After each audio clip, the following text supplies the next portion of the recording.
Shri Swami Samarth. Doctor rakhi गुरुवारी काय करायचे सांगण्यासाठी आली आहे. आजचा गुरुवार विशेष गुरुवार आहे. ह्या गुरुवारी आज काय काय आहे. मार्गशीर्षाचा दुसरा गुरुवार, महालक्ष्मीचा, दत्त जयंती आणि पौर्णिमा, ह्या शुभ 3 कार्याने आज आपला गुरुवार तयार झालेला आहे. आणि ह्या गुरुवारी आपल्याला खूप काही चांगलं करायचं आहे. आता सूर्याला जल दिलेला आहे, गणेशजींना दुर्वा फूल अर्पण करायचं आहे. त्याचप्रमाणे त्यांना आपल्याला शंकरांना जल वाहायचं आहे, तर थोडंसं हळद घालून जल द्या. देवींना हळदी कुंकू, वेण्या, फुलं वाहा.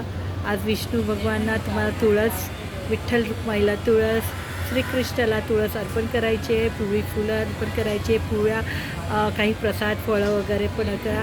जे मार्गशीर्षाचे गुरुवार करतात त्यांनी मात्र आपल्या नियमितप्रमाणे मार्गशीर्षाचे गुरुवार मांडायचा आहे आणि करायचं आहे.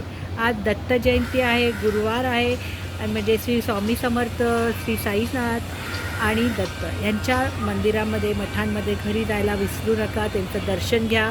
त्यांना पिवळी फळं, पिवळी फुलं किंवा पिवळी मिठाई नक्कीच द्या. आणि प्रसाद म्हणून मिठाई वाटा, फळं वाटा.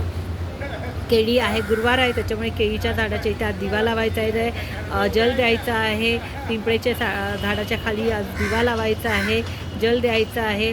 केळी तुम्ही खाऊ नका, परंतु आज तुम्ही दानामध्ये केळी वाटा. चण्याची डाळ आहे, ती तुम्ही झाडांमध्ये अर्पण करा. शिवलिंगावर चण्याची डाळ द्या. आज चण्याच्या डाळीचा उपयोग करून तुम्ही काही भोजनसुद्धा तयार करू शकता. पुरणपोळी आहे असं. तसेच तुम्ही आज गुरुवार आहे, तर संध्याकाळी तुमच्या दारामध्ये पिठाचे दिवे पूर्व आणि दक्षिण दोन्ही बाजूला, म्हणजे दक्षिणेला एक दिवा आणि तुमच्या पूर्व पश्चिम जी दिशा आहे त्या दिशेलासुद्धा दिवा लावायचा आहे. त्याच्यामध्ये थोडीशी हळद घाला. त्याच्याने प्रॉस्पेरिटी तुमच्या घरात येते, महालक्ष्मीचे आगमन तुमच्या घरात होतं. बाहेर रांगोळी काढा, पिवळी स्वस्तिक काढा, हळदीचे लेपाने तुमचं उंबरठा तुम्ही सजवा. फुलं लावा. आंब्याचा आणि पिवळ्या फुलांचा तुम्ही तोरण लावा. आंब्याचं नाही झालं तर अशोकाच्या पानांचा तुम्ही तोरण लावा, ज्याच्याने चांगल्या धूपबत्ती करा. घरामध्ये धूप दाखवा. त्याच्यामध्ये लवंग, इलायची नक्कीच टाका.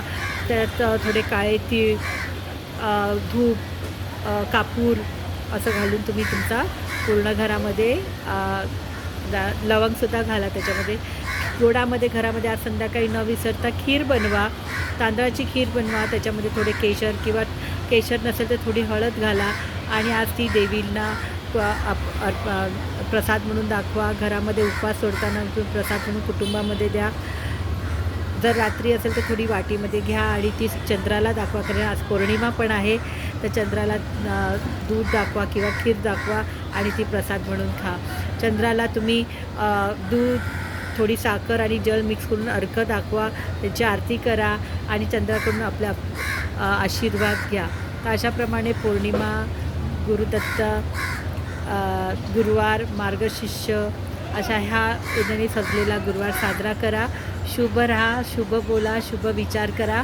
तुमचं सगळं शुभ होणार आहे. श्री स्वामी समर्थ.